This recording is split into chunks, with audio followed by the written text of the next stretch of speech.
lagi pelanggaranku.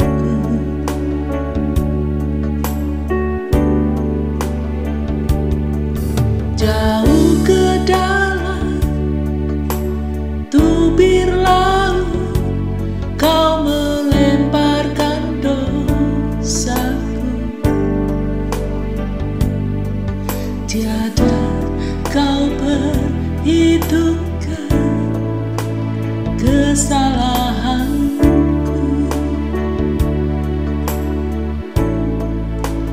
Betapa besar kasih pengampunanmu, Tuhan. Tak kau pandang hina hati yang hancur.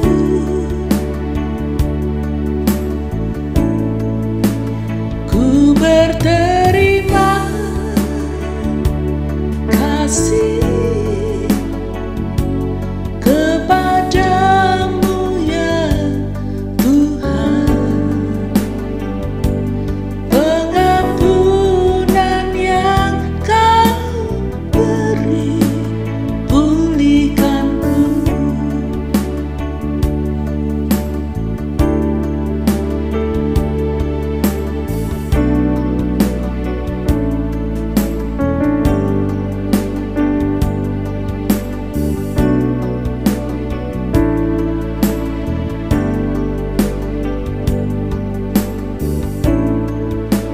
Betapa besar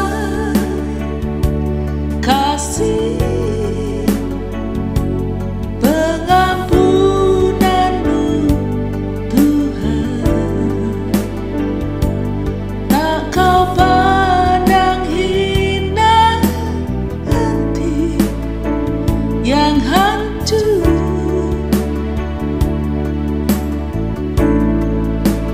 Ku berterima kasih kepadamu ya Tuhan. Pengampunan yang kau beri pulihkanku.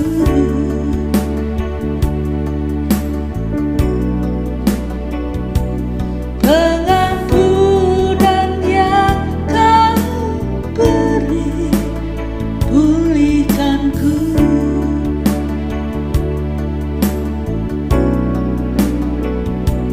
Pengampunan yang kau beri pulihkanku. Salam saudara-saudara sekalian, kita bersyukur sore hari ini kita bisa kembali lagi bersama-sama di dalam renungan pada tengah minggu ini. Baiklah, kita akan berdoa sebelum kita mulai selanjutnya. Bapa dalam sorga, kami datang padamu ya Tuhan pada sore hari ini. Terima kasih untuk segala perkara yang Tuhan sudah beri dalam hidup kami. Terima kasih buat berkat-Mu, perlindungan, penyertaan-Mu.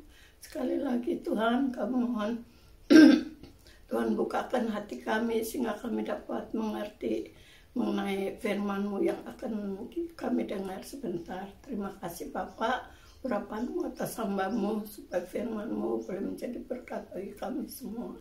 Dalam nama Yesus kami naikkan syukur dan terima kasih. Haleluya, amin. Baik saudara, sore hari ini saya rasa setiap orang juga merindukan sesuatu yang indah, yang mulia, yang membuat kehidupan kita semua berbahagia. Sebab itu dalam renungan ini saya berikan judul Menyongsong Masa Depan yang Penuh Harapan. Di dalam Alkitab ada suatu perumpamaan mengenai 10 gadis yang sedang menantikan calon mempelai untuk masuk ke dalam pesta pernikahan. Dan kita bisa mendapatkan cerita itu atau hikayat ini terdapat di dalam Matius pasal 25 ayat yang pertama sampai dengan ayatnya yang ke-13. Pada waktu itu hal kerajaan surga seumpama 10 gadis yang mengambil pelitanya dan pergi menyongsong mempelai laki-laki. 5 di antaranya bodoh dan 5 bijaksana. Gadis-gadis yang bodoh itu membawa pelitanya tetapi tidak membawa minyak. Sedangkan gadis-gadis yang bijaksana itu membawa pelitanya dan juga membawa minyak dalam buli-buli mereka. Tapi karena mempelai itu lama tidak datang-datang juga, mengantuklah mereka semua lalu tertidur. Waktu tengah malam terdengarlah suara orang berseru, "Mempelai datang, songsonglah dia." Gadis-gadis itu pun bangun semuanya lalu membereskan pelita mereka. Gadis-gadis yang bodoh berkata kepada gadis yang bijaksana, "Berikanlah kami sedikit dari minyakmu itu, sebab pelita kami hampir padam." Tapi jawab gadis-gadis yang bijaksana, "Tidak, nanti tidak cukup untuk kami dan untuk kamu. Lebih baik kamu pergi kepada penjual minyak dan beli di situ." Tetapi waktu mereka sedang pergi untuk membelinya, datanglah mempelai itu dan mereka yang telah siap sedia masuk bersama-sama dengan dia ke ruang perjamuan kawin, lalu pintu ditutup. Kemudian datanglah juga gadis-gadis yang lain dan berkata, "Tuhan, Tuhan, bukakanlah kami pintu." Tapi ia menjawab, Aku berkata kepadamu, sesungguhnya aku tidak mengenal kamu. Karena itu berjaga-jagalah, sebab kamu tidak tahu akan hari mana dan saatnya. Nah, saudara-saudara sekalian, di dalam perumpamaan ini sebenarnya ini bicara dari hal kehidupan kita secara rohani, kehidupan semua orang-orang yang percaya, anak-anak Tuhan yang percaya kepada Tuhan Yesus yang sudah diampuni dosanya, yang sudah ditebus oleh darah Yesus, sehingga mereka diampuni dosanya dan mereka menjadi anak-anak Tuhan. Bahkan kita semua adalah kekasih-kekasih Tuhan. Jadi di sini bahwa semua orang yang percaya kepada Tuhan, orang yang sudah diselamatkan, yang sudah ditebus oleh darah Yesus, kita diumpamakan sebagai gadis-gadis mempelai yang sedang menantikan mempelai itu datang. Jadi Tuhan Yesus itu yang menjadi penebus bagi kita manusia, yang menebus kita dari dosa, dan kita diselamatkan oleh darah Yesus. Lalu Tuhan berjanji untuk mengangkat kita karena Tuhan sudah pulang kembali ke surga, dan Dia akan datang kembali untuk menjemput orang-orang yang setia, yaitu umat Tuhan yang setia, yang sungguh-sungguh ikut Tuhan, mengasihi Tuhan dengan sungguh-sungguh, yang melakukan firman-Nya dan hidup dalam kekudusan dan kesucian. Nanti Yesus akan datang kembali untuk mengangkat kita semua orang-orang yang siap sedia itu masuk ke dalam kerajaan-Nya. Dan waktu itu inilah yang dinamakan kedatangan mempelai itu. Lalu semua gadis-gadis ini, yaitu kita semua orang yang percaya, kita sedang menunggu kedatangan Tuhan. Kita semua diumpamakan sebagai gadis-gadis itu, sebab Tuhan Yesus yang sudah mengampuni dosa kita, Dia menebus kita dari dosa, dari kehidupan yang sia-sia. Lalu Tuhan memberikan kita kehidupan yang sudah disucikan, dikuduskan oleh darah Yesus. Jadi kita ini, kehidupan kita itu sudah keluar dari kehidupan yang lama. Kehidupan kita yang lama yang penuh dengan dosa, penuh dengan kejahatan, penuh dengan dosa-dosa yang tidak berkenan kepada Tuhan. Tetapi setelah kita mengenal kepada Tuhan, Tuhan Yesus mengampuni dosa kita dan Dia angkat kita dari kehidupan yang penuh dosa itu pada suatu kehidupan yang suci, kudus di hadapannya. Sebab itu Tuhan berjanji kepada kita semua sebagai umatnya, sebagai mempelai wanita itu, Dia akan mengangkat kita masuk ke dalam kerajaan-Nya. Nah, saudara-saudara sekalian, gadis-gadis ini semua yaitu orang-orang yang percaya sama Tuhan, orang Kristen, orang yang ke gereja setiap minggu, setiap hari berdoa, baca firman Tuhan. Semua yang percaya kepada Tuhan. Tapi saudara, tidak semua ini yang melakukan seperti apa yang Tuhan kehendaki, apa yang Tuhan ingini dari kehidupan kita ini. Gadis-gadis ini, yaitu kita semua ini, harus menjaga kehidupan kita suci, kudus di hadapan Tuhan. Sebab itu kita digolongkan atau dinamakan orang-orang kudus, ya, umat Tuhan yang kudus. Dan kita ini semua sedang menantikan kedatangan Tuhan. Tapi dalam cerita itu tadi bilang ada 5 gadis yang pintar atau bijaksana, ada 5 lagi yang bodoh. Artinya apa? Ada 10 gadis di sini yang sudah kita dengar dari firman Tuhan tadi. 10 gadis yang sedang menantikan mempelai laki-laki. Ada 5 yang bodoh, ada 5 yang bijaksana. Kita bicara lebih dulu mengenai gadis yang bijaksana. Bijaksana kenapa? Ya, kehidupan kita sebagai anak-anak Tuhan, Tuhan memberikan kita hikmat, akal budi, kekuatan, harapan, kuasa, dan kemenangan di dalam Tuhan. Bahkan Tuhan Yesus memberikan kita kuasanya, yaitu Roh Kudus. Firman Tuhan memberitahukan kepada kita bahwa begitu kita membuka hati, percaya kepada Yesus, terima Tuhan Yesus sebagai Tuhan dan Juru Selamat kita, maka Tuhan memberikan cap di dalam hidup kita sebagai anak-anak Tuhan, sebagai milik Tuhan. Cap itu yaitu Roh Kudus. Siapa itu Roh Kudus? Roh Kudus adalah Roh Allah sendiri. Roh Allah, sebab Allah itu satu oknum, yaitu Allah Bapa, Anak, dan Roh Kudus. Bukan berarti mereka ini 3, tetapi 3 di dalam satu, ya. Allah Bapa, Anak, dan Roh Kudus seperti kehidupan kita manusia. Ada tubuh, jiwa, dan roh. Demikianlah ini tidak bisa dipisahkan satu dengan yang lain. Jadi setelah kita menerima Yesus sebagai Tuhan dan Juru Selamat, Tuhan memberikan cap bahwa kita adalah anak-anak Tuhan.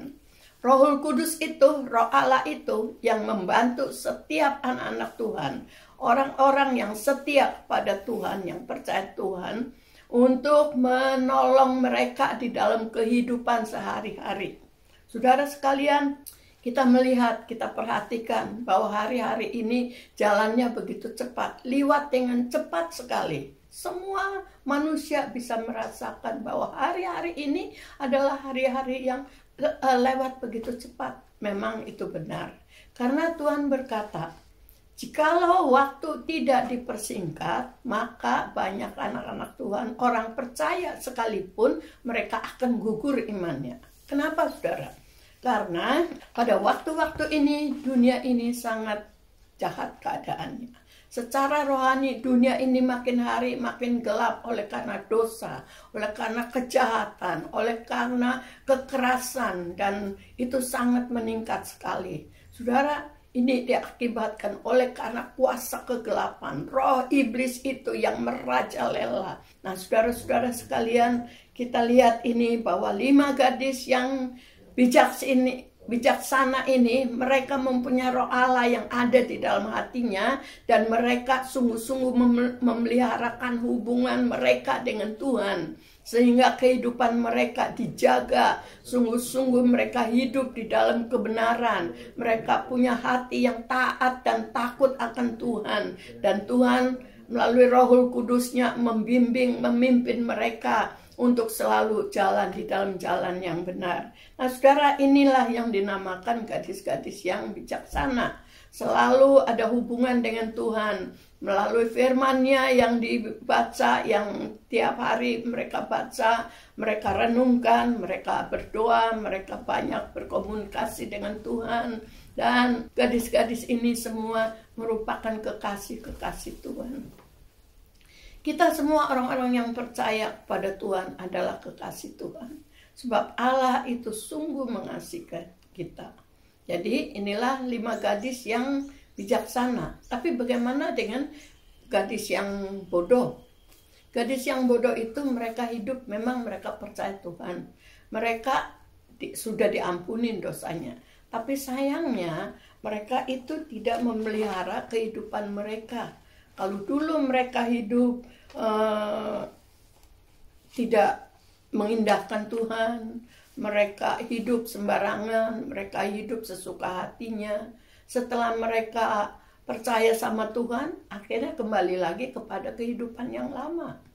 Mereka tergoda oleh segala bujukan dunia, bujukan iblis, sehingga mereka kembali kepada kehidupan yang tidak berkenan sama Tuhan. Dan hidup mereka tidak berkenan sama Tuhan. Tuhan Yesus berkata, setelah dia disalib dan dia bangkit dari kematian, lalu kembali ke surga. Sebelum Tuhan Yesus pulang ke surga, Tuhan Yesus berpesan, kamu akan dipenuhi dengan Rohul Kudus. Rohul Kudus itu Roh Allah yang dapat membimbing kamu, yang melindungi kamu, yang menolong, memberi penghiburan, yang memberi kekuatan, memberi pengharapan, dan sebagainya. Saudara, orang yang bersandar kepada Roh Kudus, mereka akan dipimpin hidupnya di dalam kebenaran jalan Tuhan, dalam melakukan apa yang Tuhan mau dalam hidupnya. Mereka punya hikmat, mereka punya hati yang takut dan taat akan Tuhan. Tapi gadis yang bodoh ini, yang dibilang bodoh, mereka tidak menghiraukan kehidupan yang seperti itu. Kehidupan dalam kekudusan, kehidupan yang taat kepada Tuhan. Itulah sebabnya mereka dinamakan gadis yang bodoh. Dan semua sebetulnya sedang menunggu kedatangan Tuhan. Tapi yang Tuhan mau, Tuhan memilih dan yang akan diangkat oleh Tuhan, yaitu orang-orang, gadis-gadis yang bijaksana, yang hidupnya taat kepada Tuhan, hidup menghormati sama Tuhan, hidup punya persekutuan dengan Tuhan. Bukan hanya saja kita dengan Tuhan, tapi dengan sesama kita juga kita punya hubungan yang baik. Kita memperhatikan satu sama lain, menolong orang lain, memberikan bantuan-bantuan, berdoa buat orang lain, memberikan hiburan bagi mereka yang di dalam kesusahan dan sebagainya. Hidup anak-anak Tuhan yang bijaksana, Tuhan mau supaya hidupnya itu berkenan sama Tuhan. Supaya hidupnya itu makin mengenal kepada Tuhan. Agar supaya ada suatu persekutuan, suatu hubungan yang intim dengan Tuhan. Bagaimana caranya kita bisa berhubungan dengan Tuhan? Caranya waktu kita datang kepada Tuhan. Waktu kita bersekutu dengan Tuhan di dalam doa kita. Kita utarakan semua apa yang ada dalam hati dan pikiran kita kepada Tuhan. Dan memang Tuhan tahu semua. Tetapi Tuhan dengar apa yang kita sampaikan kepada Tuhan. Apalagi kalau kita bisa mendoakan orang-orang lain, sesama kita, mereka yang membutuhkan, kita dapat menolong mereka, encourage mereka yang mulai imannya mulai lemah, dan mereka yang di dalam kebimbangan dan sebagainya. Coba kita tolong mereka, bangkitkan mereka, bangunkan iman mereka, agar supaya mereka tetap hidup di dalam kehendak Tuhan sebagaimana yang Tuhan mau. Inilah 10 gadis, yang 5 yang bijaksana dan 5 yang bodoh. Dan dalam cerita ini tadi bilang bahwa semua gadis-gadis ini mereka sedang menantikan kedatangan Tuhan. Semua gadis-gadis itu mereka membawa pelitanya. Pada waktu itu mereka mau masuk ke dalam pesta pernikahan. Waktu itu mereka sedang menunggu pengantin laki-laki dan dengan membawa pelita-pelita karena hari sudah malam. Tetapi ini mempelai pengantin laki-laki ini tidak datang-datang, lama-lama tidak datang. Ya saudara, sehingga mereka ini 10 gadis ini mereka kelelahan. Mungkin mereka sudah tunggu dari pagi, siang, sore, akhirnya malam belum datang juga. Akhirnya mereka lelah dan mereka tertidur. Saudara-saudara, sama seperti zaman kita sekarang ini. Kita semua anak-anak Tuhan, orang percaya di mana-mana, di seluruh muka bumi ini, semua kita sedang menantikan kedatangan Yesus Kristus.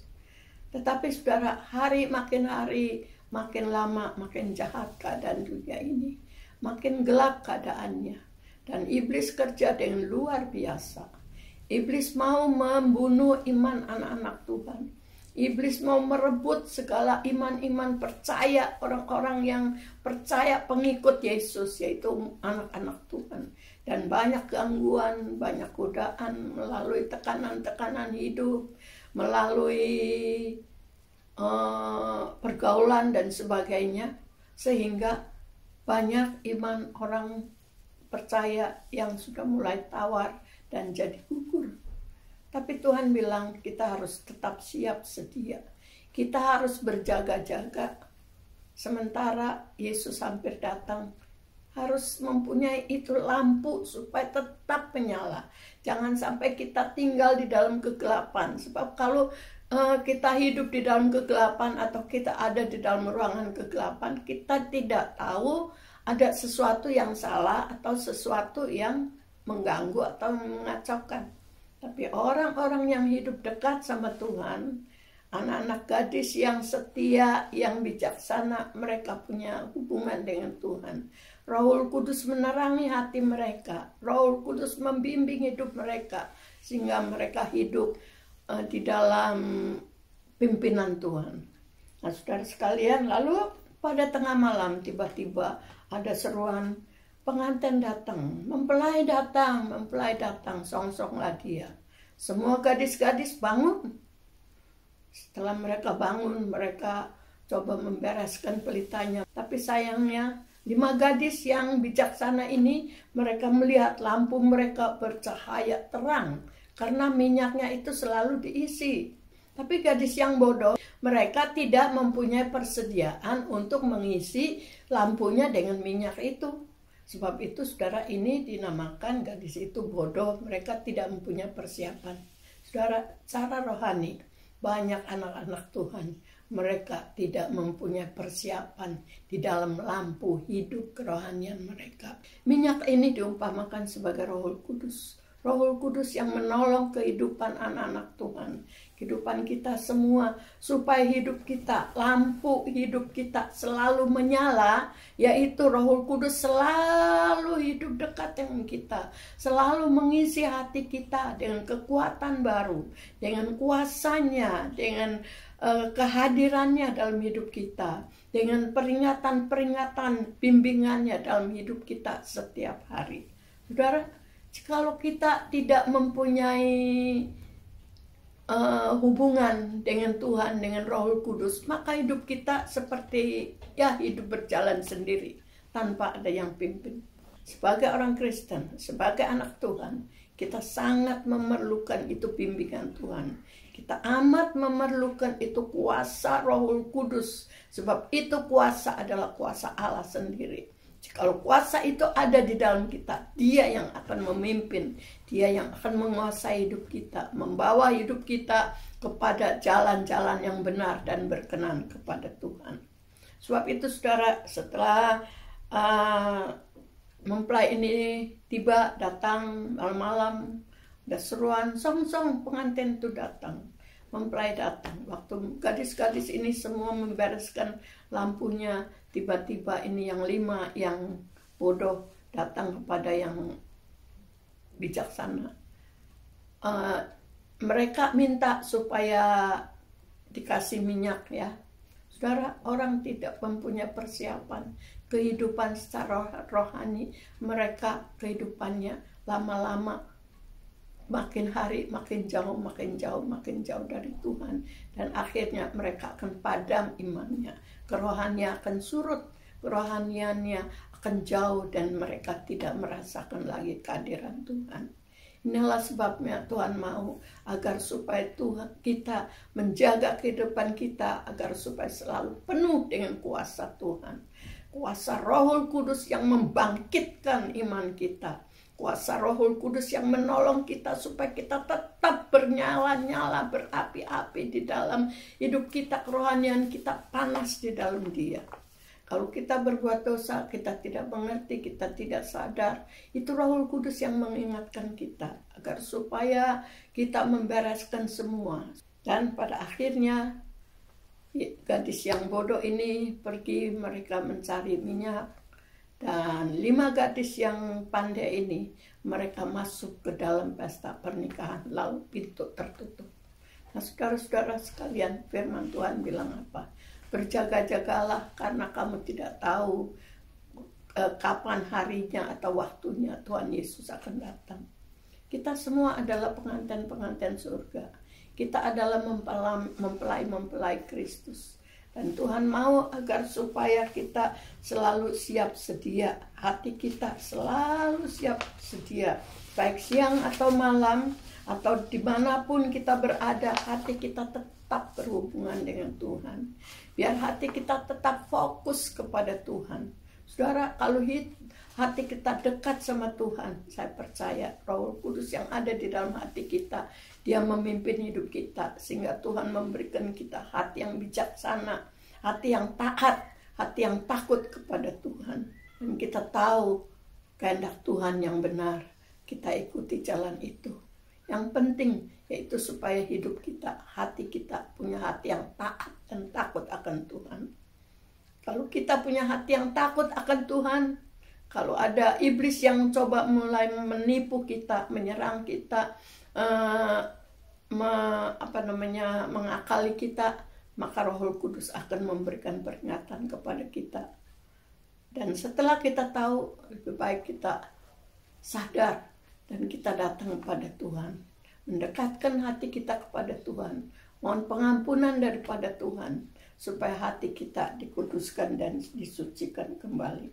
Sebab keselamatan itu bukanlah perbuatan kita. Di sini berkata Efesus pasal 1 ayat 7, sebab di dalam Dia dan oleh darahnya kita beroleh penebusan, yaitu pengampunan dosa menurut kekayaan kasih karunia-Nya. Tuhan bilang dalam kitab Efesus, sebab di dalam Dia, yaitu di dalam Tuhan, dan oleh darahnya kita beroleh penebusan. Kita ditebus oleh darah Yesus, kita diampuni oleh karena anugerah dan kemurahan-Nya. Sebab karena kasih karunia kamu diselamatkan oleh iman. Itu bukan hasil usahamu, tetapi pemberian Allah. Lalu saudara-saudara sekalian, maka kita harus ingat firman Tuhan. Inilah sebabnya kalau kita bisa melihat firman Tuhan, bisa mempelajari firman Tuhan, selalu kita ada hati yang selalu dibimbing oleh Roh Kudus. Ya, dan dalam 2 Korintus berkata, 2 Korintus pasal 11 ayat 2, sebab aku cemburu kepada kamu dengan cemburu ilahi. Ini yang berkata yaitu Rasul Paulus. Sebab aku cemburu kepada kamu karena cemburu ilahi, karena aku telah mempertunangkan kamu kepada satu laki-laki untuk membawa kamu sebagai gadis yang suci kepada Kristus. Melalui firman-Nya, melalui pekerjaan Roh Kudus, firman Allah ini membawa kita kepada Kristus sebagai seorang gadis yang suci. Kita dipertunangkan dengan Kristus secara rohani. Kita semua umatnya adalah pengantin wanita, adalah gadis-gadis itu, saudara. Jadi ini tidak bicara mengenai soal materi ya, soal jasmani, tapi kerohanian. Sebab itu kita diumpamakan sebagai gadis-gadis itu yang sedang menantikan mempelai. Kita semua sedang menantikan kedatangan Tuhan. Sebab itu saudara-saudara sekalian, Tuhan mau supaya hati kita selalu dekat kepada Tuhan. Dan Tuhan Yesus bilang di dalam Yohanes 14 ayat 1-3, jangan diberi hatimu terharu, percayalah kepada Allah dan percayalah kepadaku juga. Karena di rumah Bapakku ada banyak tempat, aku akan pergi ke tempat di mana aku akan pergi ke sana untuk menyediakan tempat bagimu. Tuhan berjanji kepada kekasihnya, Dia akan datang kembali untuk mengangkat kita sebagai kasihnya untuk masuk ke dalam kerajaannya, ke dalam tempatnya, supaya di mana Kristus itu ada, kita akan dibawa ke sana. Kita semua ini sedang menantikan kedatangannya, karena Dia sudah berjanji kita akan dibawa masuk ke dalam kerajaannya. Kita akan tinggal di sana buat selama-lamanya. Tuhan bilang, aku akan datang kembali dan aku akan mengangkat kamu supaya di mana aku ada di situ kamu berada. Itulah pengharapan kita anak-anak Tuhan.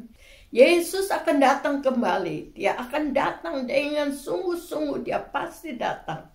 Tapi Tuhan bilang, sebab itu berjaga-jagalah kamu, sebab kamu tidak tahu hari apa atau kapan, jam berapa dia akan datang.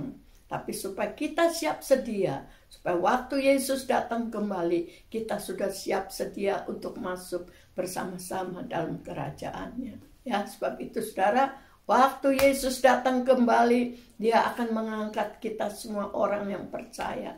Orang yang setia, yang siap sedia, yang tetap hidup berkenan, hidup dalam kekudusan Tuhan. Walaupun dalam keadaan susah atau dalam keadaan tekanan bagaimana berat sekalipun, kita harus tetap setia kepada Tuhan sampai akhir. Ya, jangan sampai iman kita gugur dan akhirnya kita tidak selamat. Bagi orang yang setia sama Tuhan, semua harapannya akan tercapai karena kita tetap setia sama Tuhan. Maranatha, Tuhan Yesus datang kembali dan kita akan hidup bersama-sama dengan Tuhan buat selama-lamanya. Amin. Mari kita berdoa. Terima kasih Bapa dalam sorga. Itulah firman-Mu Tuhan, sekadar yang kami bawakan. Biar kiranya Roh Kudus sendiri yang menyempurnakan semua ya Tuhan. Kami datang, kami bawakan semua dengan segala kesederhanaan ya Tuhan. Tapi Engkau Allah Roh Kudus, Allah yang maha bijaksana. Biar kiranya Tuhan yang memimpin dan mengurapi Tuhan, supaya setiap kata yang disampaikan itu boleh menjadi berkat. Terima kasih ya Allah, dalam nama-Mu Tuhan Yesus Kristus kami naikkan doa kami dan ucapan syukur. Terima kasih, haleluya, amin. Betapa